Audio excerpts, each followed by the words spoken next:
The classroom door slammed shut just as the last child was picked up, and little Amara stood alone under the fading afternoon light, clutching her tiny backpack as if it were the only thing keeping her steady. Her eyes scanned the empty hallway again and again, hope flickering like a fragile flame. Every passing minute stretched heavier than the last. 47 minutes had already passed, and still, no one came. If you believe in kindness and second chances, take a moment to like, comment, share, and subscribe to the channel Echoes the Stores. Stories like this remind us what it truly means to show up, even when life makes it hard. Outside, the sun hung low but bright, casting long golden beams across the schoolyard.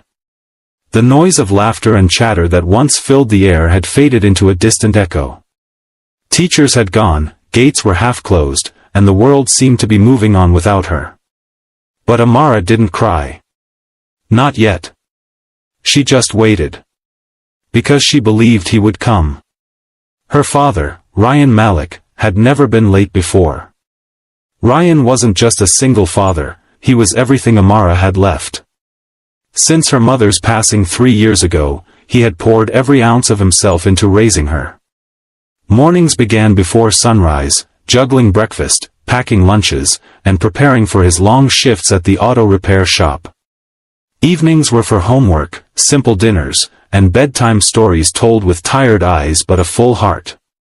He wasn't perfect, but he never failed her. Until today. That afternoon had started like any other. Ryan had promised her, just like always, "I'll be there before the bell rings." And Amara had smiled, trusting him with the unwavering faith only a child can have. But life, unpredictable and often cruel, had other plans. At exactly 2:57 p.m., just as Ryan was closing up early to pick her up, a frantic customer had rushed in, an old man with a broken-down car and desperation written all over his face.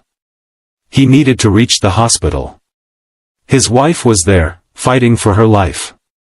Ryan hesitated for only a second before deciding to help. Because that's who he was. Someone who couldn't walk away from someone else's pain. Minutes turned into a race against time. Tools clanged, sweat dripped, and his hands moved faster than ever before. He kept glancing at the clock, his heart pounding louder with every passing second. He knew he was running late. He knew Amara was waiting. By the time he finished, it was already too late. Ryan sped through the streets, his mind drowning in guilt. Traffic lights felt longer, roads felt endless, and every second screamed at him. He imagined Amara standing alone, her small face searching for him, her trust slowly cracking. The thought made his chest tighten painfully. Back at the school, the security guard had started closing the main gate. "Anyone left?" he called out. "One child," a teacher replied softly. "She said her father is coming." The guard sighed, glancing at the clock. "It's been almost an hour." Amara sat quietly on the bench near the entrance, her legs swinging gently, her eyes fixed on the road beyond the gate. She had counted the minutes. She had watched every passing car. But she didn't leave. Because leaving would mean giving up, and she wasn't ready to do that. Finally, in the distance, a familiar figure appeared, running toward the gate, breathless and desperate. Ryan. He didn't slow down. He didn't stop. He rushed through the half-closed gate, his eyes scanning wildly until they landed on her. And there she was. Still waiting. For a moment, time seemed to freeze. The weight of those 47 minutes hung heavily between them. Ryan's chest rose and fell as he struggled to catch his breath, his face etched with regret and fear. Amara stood up slowly, her small hands gripping the straps of her backpack. There was a pause, a fragile, uncertain moment where everything could have broken. But instead of anger or tears, she smiled. A small, gentle smile that carried more understanding than anyone her age should have. Ryan dropped to his knees, pulling her into a tight embrace, his arms wrapping around her as if he never wanted to let go again. His shoulders shook slightly, the guilt finally spilling over. He didn't need to explain. He didn't need to justify. Because somehow, she already knew. Children like Amara don't measure love in minutes or mistakes. They measure it in presence, in effort, in the quiet ways someone keeps choosing them over and over again. That evening, as they walked home together under the warm glow of the setting sun, something had changed. Not broken, but deepened.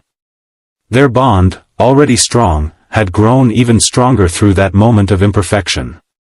Because love isn't about always being on time. It's about always coming back. As the days passed, Ryan became even more mindful, balancing kindness to others with responsibility to the one person who needed him most. And Amara, in her quiet strength, continued to teach him something no manual or guide ever could, that forgiveness isn't earned through perfection, but through love.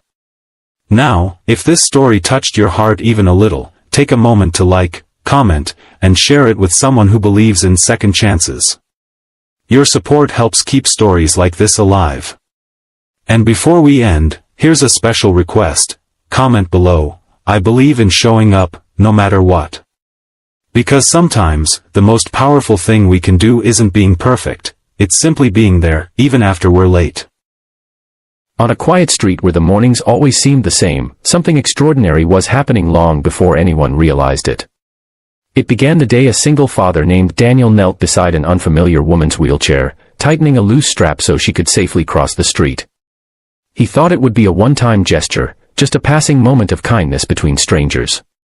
But fate had woven his mornings into hers long before he understood why. And what she eventually told him, on a day he never saw coming, would change both their lives in ways neither could have predicted.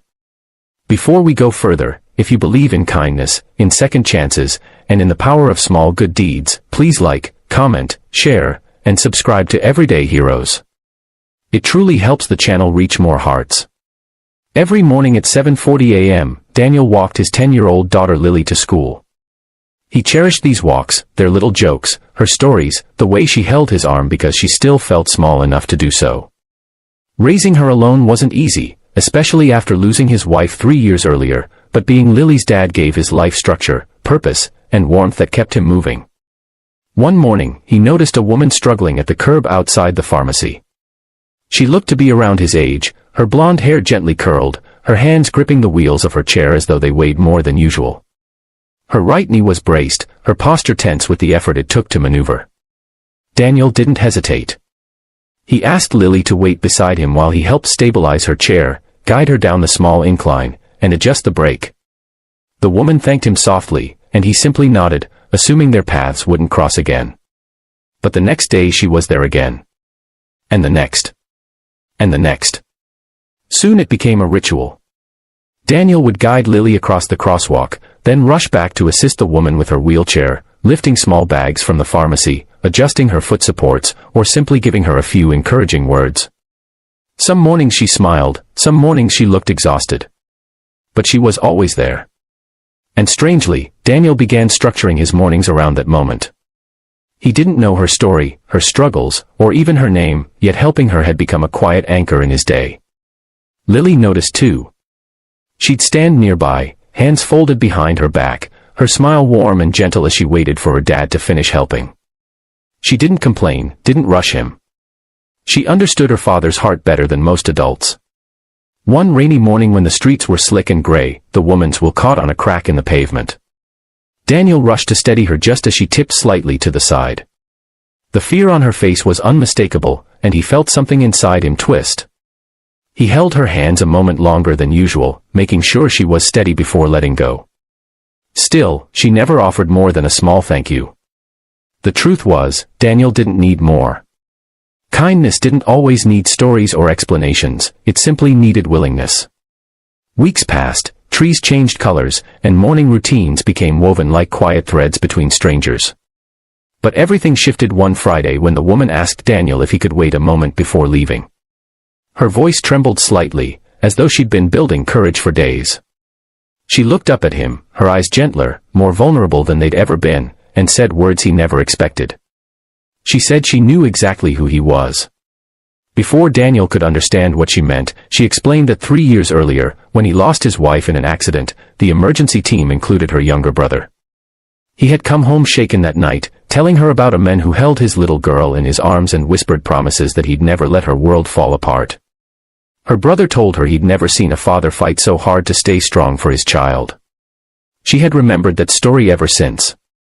What she had never expected was that this grieving father from her brother's memories would one day be the same man who helped her every morning without ever knowing who she was.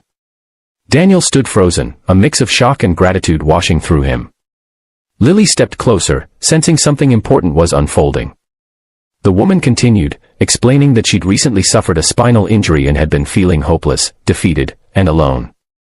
Watching Daniel show up every morning, not for praise, not for recognition, but simply because it was who he was, gave her courage she hadn't found anywhere else. His kindness had reminded her that she wasn't a burden, that she wasn't invisible, and that people could show up for one another even without knowing the whole story. Then she said the words that truly shifted something inside him. She told him that he was the reason she began physical therapy again. She told him that seeing him care for his daughter with such devotion made her believe she could rebuild her life too. And she told him that the world needed men with hearts like his, and that he had changed her life without ever realizing it. Daniel felt tears rise, something he rarely allowed himself to feel in public. All this time he thought he was simply helping someone through her morning routine, never realizing he had been carrying someone through their hardest season. As the morning sun rose behind them, soft and pale, the three of them stood quietly on the sidewalk, connected by stories, by loss, by resilience, and by the unexpected power of kindness. If this story touched your heart even a little, please take a moment to like, comment, share, and subscribe to Everyday Heroes. It truly supports the channel and helps bring more real, emotional stories to the world. Before we end, tell us in the comments, have you ever helped someone without knowing how much it meant to them? In the end, Daniel walked Lily to school with a lighter heart, realizing that sometimes the smallest actions echo far beyond the moment, and sometimes the people we help quietly carry pieces of our story too. Thank you for watching Everyday Heroes.